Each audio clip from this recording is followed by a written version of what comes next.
Então vamos lá, né, para a nossa segunda parte da aula, dando continuidade aí ao assunto planejamento e instalação de pomares, né, no intuito ainda de conseguir reconhecer aí os fatores aí para a instalação de pomares, né, fatores técnicos para a implantação de culturas perenes de espécies frutíferas, e conhecer essas etapas aí da implantação. A gente segue aí com a parte 2.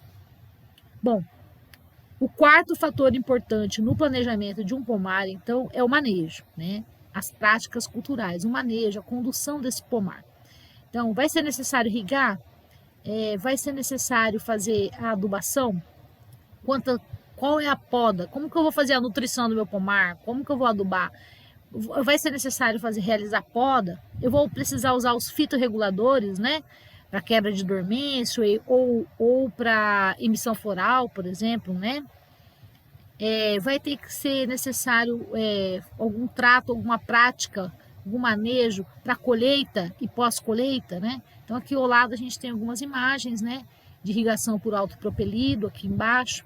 Esse aqui é um pomar bem conhecido da minha pessoa, né? O pomar de abacaxi lá na Fazenda Escola, onde a gente colocou cobertura morta, né?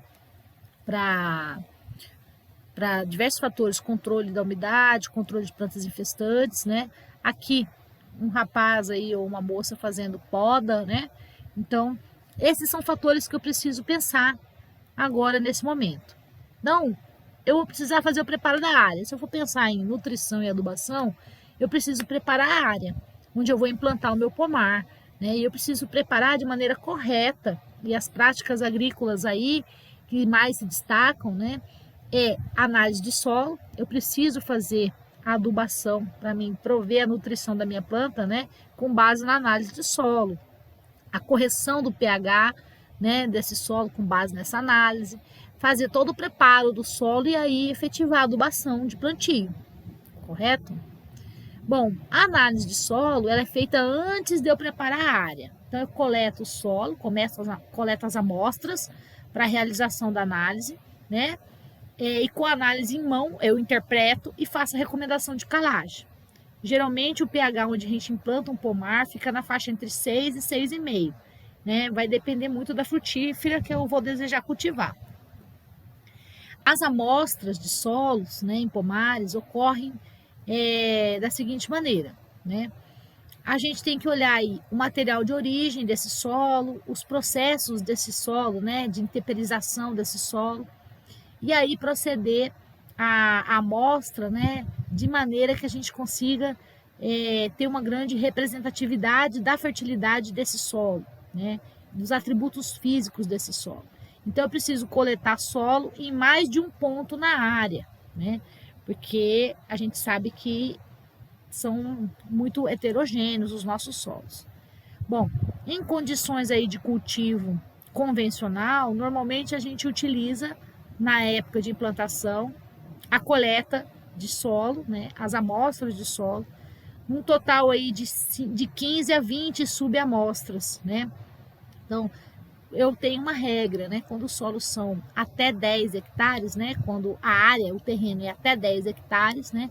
Eu ando em zigue-zague pela área, né? Colocam todas essas amostras, essas subamostras dentro de um balde, de um recipiente plástico, né? E tiro uma amostra apenas composta, ok? Pode ser feito dessa forma. Bom, e a profundidade das amostras de solos dos pomares? É um pouco diferente das grandes culturas, porque frutíferas, elas apresentam raízes que vão em camadas mais profundas. Então, a gente precisa tirar em 3 partes, né? Em 3 profundidades, perdão. Numa camada mais superficial, de 0 a 20, numa camada de 20 a 40 e numa camada mais profunda ainda, de 40 a 60, tá? Então, a gente tem que realizar as amostras em camadas profundas, para ver se não tem limitação química, como excesso de alumínio, né? A reamostragem no pomar era feita a cada 4 anos, para a gente avaliar aí a disponibilidade de nutrientes e outras variáveis químicas e físicas do solo. Tá? Então, o pomar, por exemplo, da Fazenda Escola, ele foi feita uma avaliação, né, através de uma análise de solo, agora em 2018, né? Então, nós temos aí 2018, 2019, 20 e 21. Então, nós estamos quase, né, na época de fazer uma nova... 2018 não, 2019, perdão. Ano que vem já é a época de fazer, 2019, a análise. Então, 2019, né, 2020, 21, 22, 23. Olha as contas feitas corretamente. Em 2023, eu vou fazer uma nova análise de solo para olhar a disponibilidade de nutrientes daquele pomar.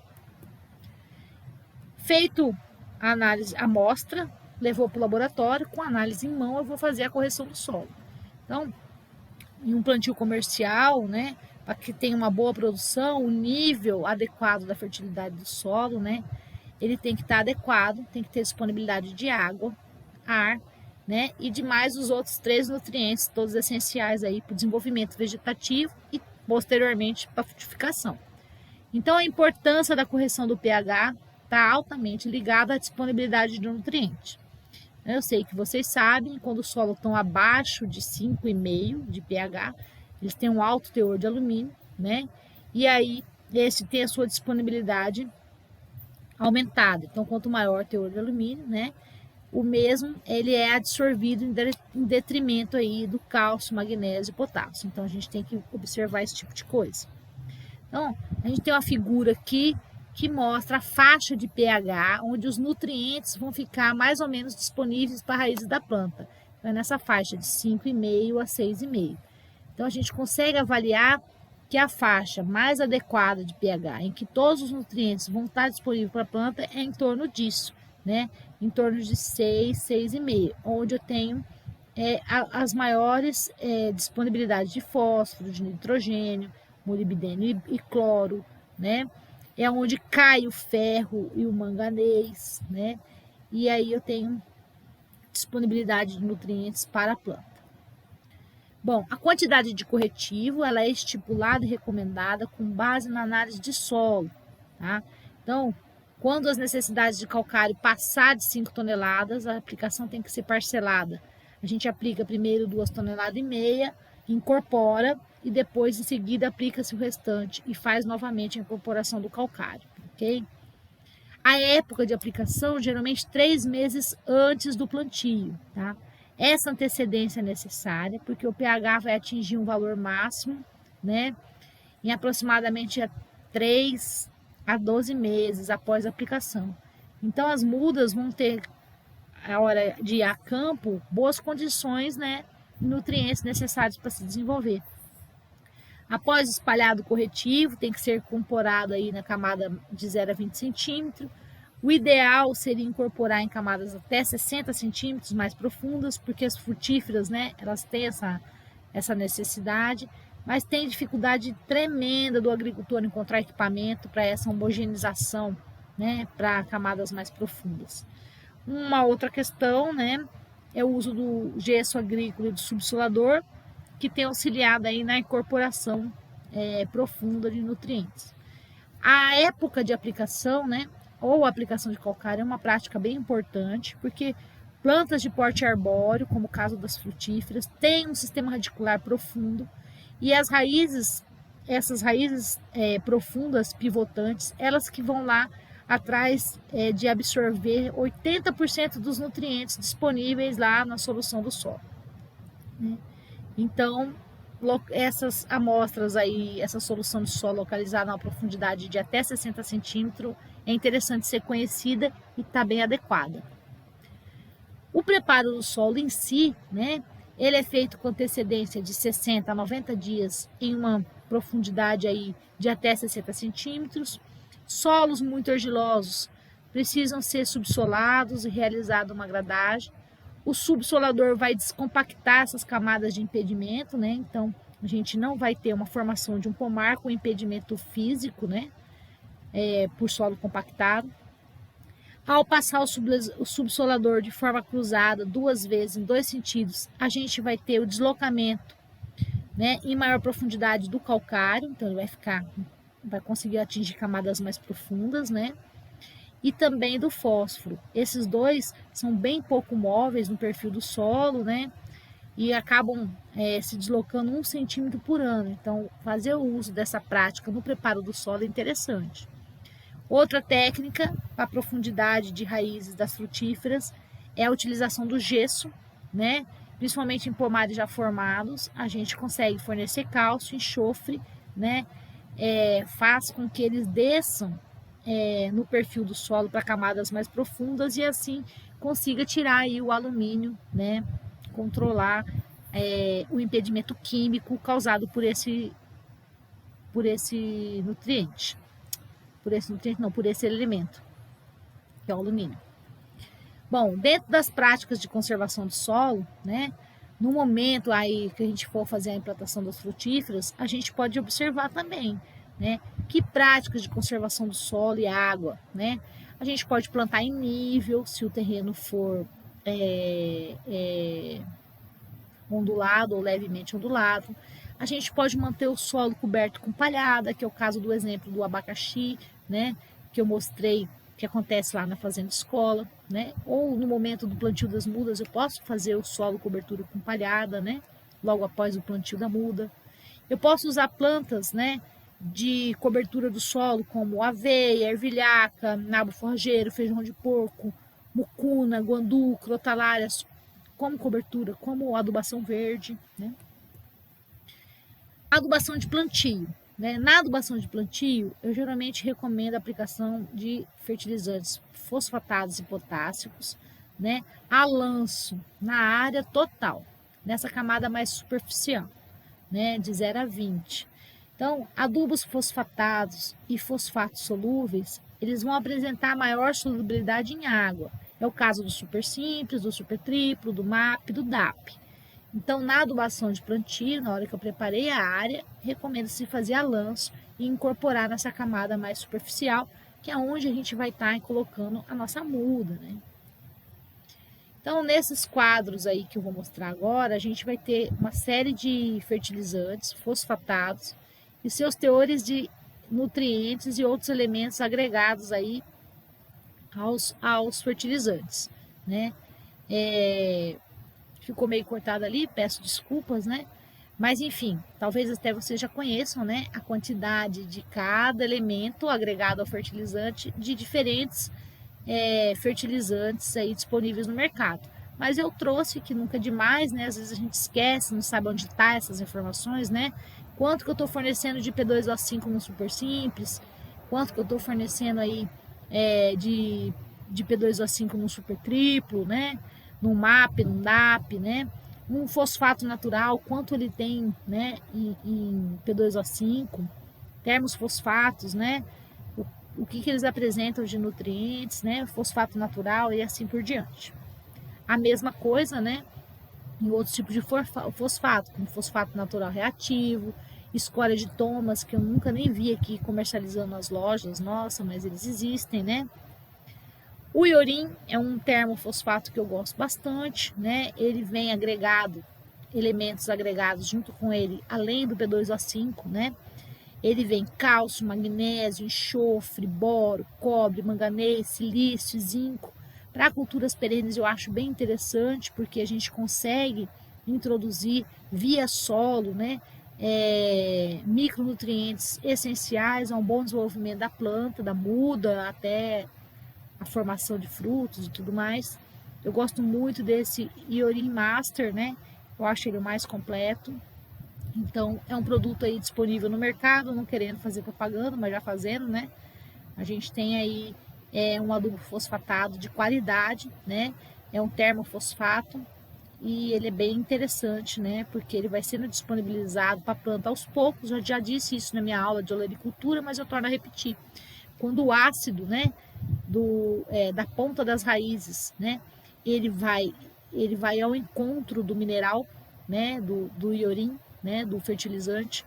Esse ácido consegue dissolver, né, então esse ácido cítrico da ponta das raízes, né, ele entrou em contato com a partícula do adubo, ele fica solúvel e ele é absorvido pelas raízes, né, e a planta elabora isso em fotoassimilados, certo? A garantia dele é muito interessante e ele vai junto também os micronutrientes, né? Então ele não é solúvel em água, diferente dos outros, né?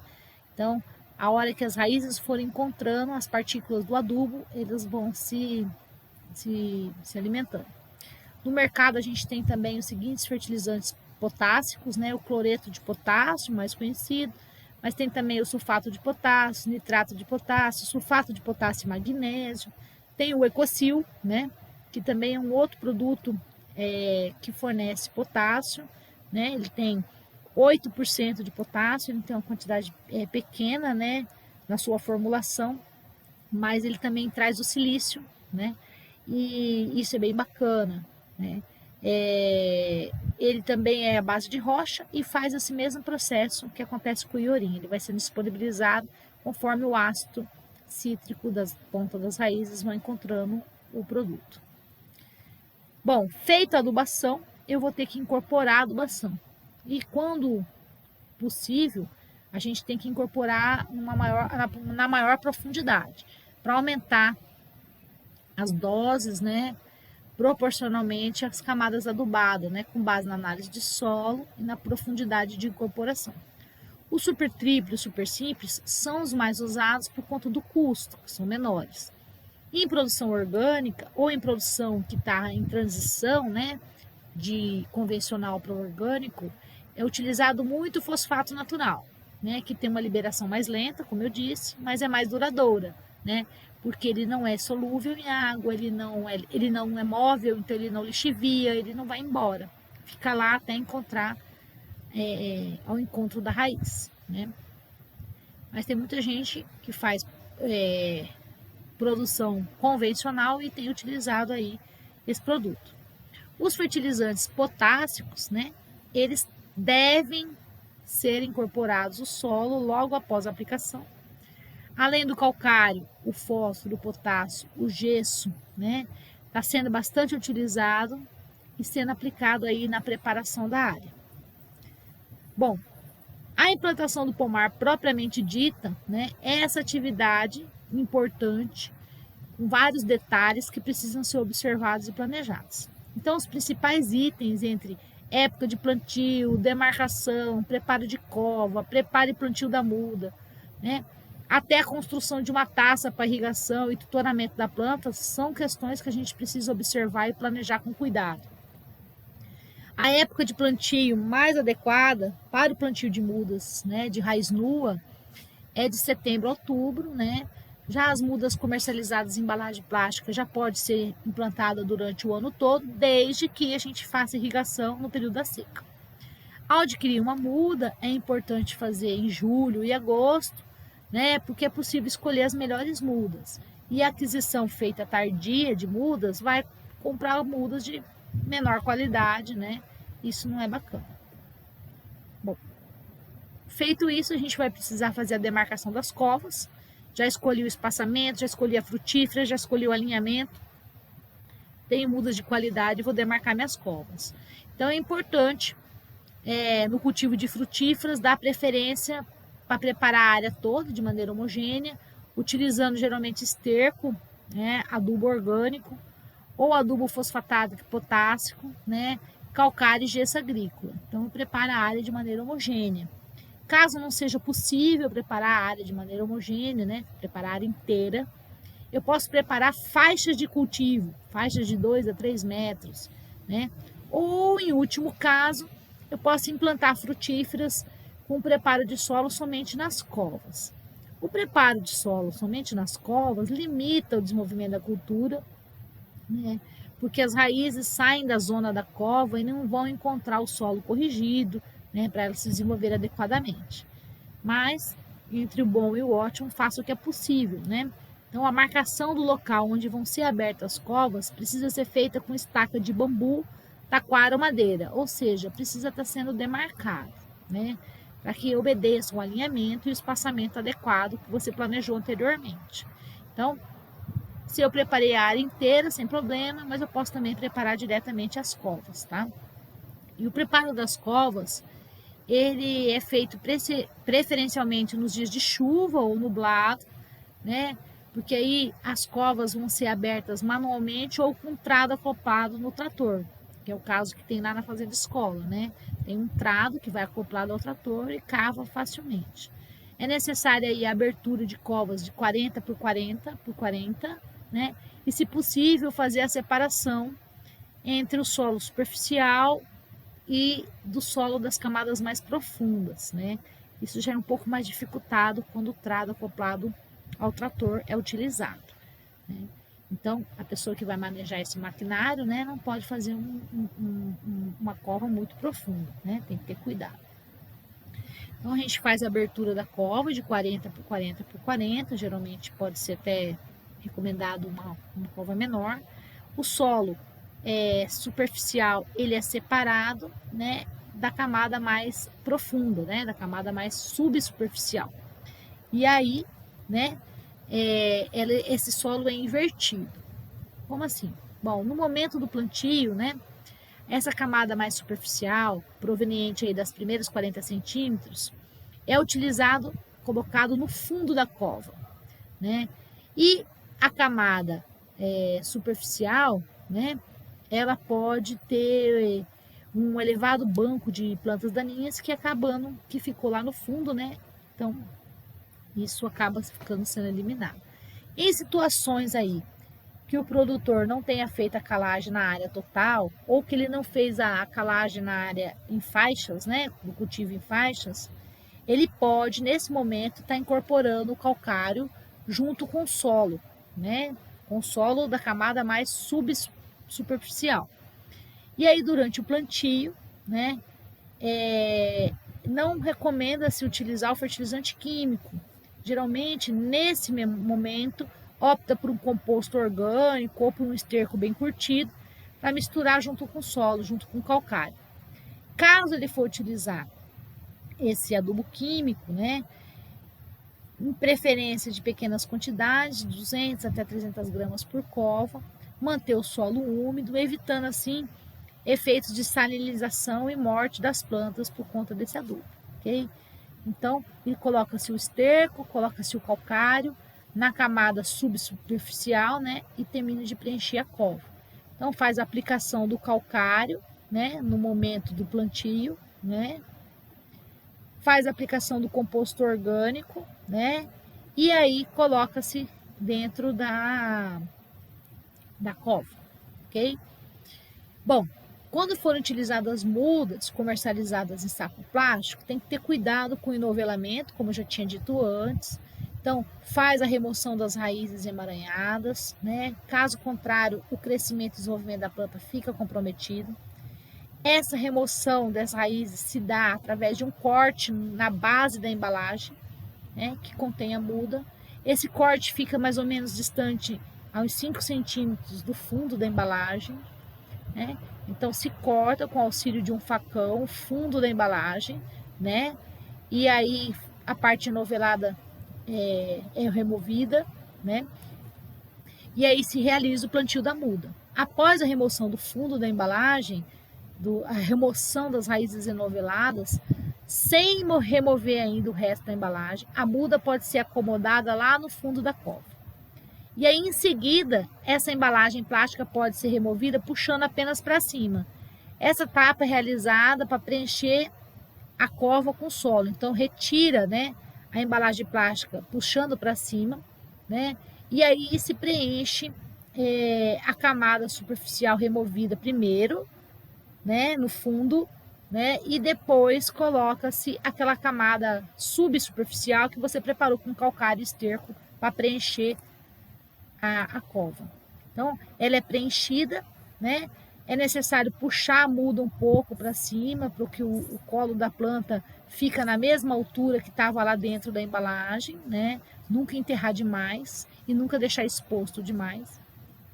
E em seguida, faz uma pequena pressão com as mãos ao redor do solo, em torno da muda, e o local do enxerto, se for mudas enxertadas, né, não pode ficar coberto pelo solo, tá? Tem que se lembrar disso. Então, se retirou o fundo, coloca-se a muda dentro da cova, puxa delicadamente a embalagem, né, e retira. Aí a camada superficial vai no fundo e a camada subsuperficial, aquela camada mais profunda que você inverteu, você colocou um adubo ou um esterco, aí termina de preencher, certo? Então, a adição do solo em torno da muda da copa do plantio é feito dessa maneira. Aperta com a mão, né, para que haja uma acomodação, tomando cuidado para que o colo da planta não fique nem muito enterrado, nem muito superficial, né? E que, se fosse utilizar muda enxertada, que você não cubra a parte onde está o porta-enxerto, né? Onde está o enxerto. O local de enxerto não deve ser enterrado, prestem atenção, tá? Bom, o que dá para fazer também é a construção de uma taça, tipo bacia para irrigação. Após o plantio, a gente pode construir tipo uma taça, tipo uma microbacia em torno da muda, com o objetivo de armazenar água. Essa estrutura pode ter mais ou menos de 50 a 80 centímetros de diâmetro e vai facilitar na hora da irrigação, né? Em solos aí de um beta textural, não aconselho fazer a taça para irrigação, porque a camada de impedimento, né, vai dificultar a infiltração da água e causar até a morte da muda, né? Vai ficar muito encharcado, então não é necessário. Você faz uma microbacia, construção de uma taça, né? De uma microbacia ao entorno da mudinha, né? Para que fique ali uma certa contenção de água ao irrigar, né? Para que haja um melhor pegamento da muda. Bom, outra coisa que é possível fazer ainda é que em torno da muda coloque uma pequena porção de palhada seca, para de grama, bagaço de cana triturado, né? Serragem ou qualquer uma outra matéria seca para manter a umidade. E tendo cuidado, né? Quando a palha vir de outra área, para não conter estruturas reprodutivas de planta daninha. Então, essa prática tem que deixar um espaço de 5 centímetros em torno do tronco, né? Sem pôr o material, né? Para evitar possível ataque de fungo no colo da planta, causado aí pelo excesso de umidade. Então, é posto a palhada seca, né, ou bagaço de cana em torno da muda, e a próxima etapa, então, é a irrigação. A irrigação, depois do plantio, ela é muito importante e ela tem duas finalidades.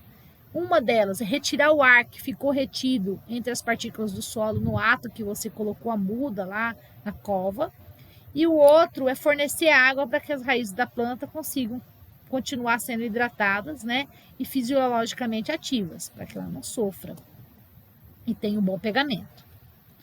Então, depois de feito isso, a gente prestar atenção, porque às vezes há necessidade de fazer o tutoramento da muda.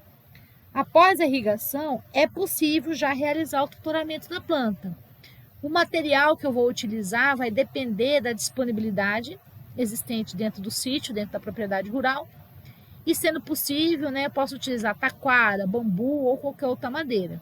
Após eu selecionar esse material, eu ponho o tutor do lado da planta, distante mais ou menos uns 8, 10 centímetros, né? Uns 5 ou 8 centímetros, como está aí no slide. Enfim, em seguida, a planta ela precisa ser amarrada no tutor com barbante plástico, né? E o nó feito em forma de 8 para evitar o estrangulamento da planta. Então, se faz um nó em formato de 8 nesse tutor. Então, aqui, um exemplo de um tutoramento com amarração feita em 8, né? A gente tem várias formas de fazer tutoramento. Então, aqui é só um exemplo, né? Para que ele não estrangule, não machuque a planta, para que a planta não tombe, né? A muda não tombe e não prejudique. O objetivo do tutoramento é evitar a movimentação da planta pelo vento, evitar a movimentação do sistema radicular, né, causando aí rompimento de raiz e prejudicando aí o estabelecimento da muda. Junto com o tutor, em algumas regiões, é necessário proteger mudas contra roedores e utilizar barreiras, né, para lebres ou qualquer um outro animal silvestre, selvagem. Então, uma técnica empregada com sucesso é o uso de tubo plástico, que também ajuda a controlar as formigas. Então, pode colocar aí, por exemplo, em muda de nogueira pecan contra formiga e roedores, né? Tubos plásticos, né? Ou qualquer outro material, né? Para proteger a muda aí de possíveis ataques, né? Aqui no caso, proteção de mudas com tubo plástico de irrigação. Então, pegaram um tubo plástico de irrigação de alta vazão e de baixa pressão, né? E colocaram em volta para proteger a muda, tá? A irrigação. A irrigação é importante, né? Pois mudas que foram recém-plantadas, né? Elas têm um contato com o solo, né?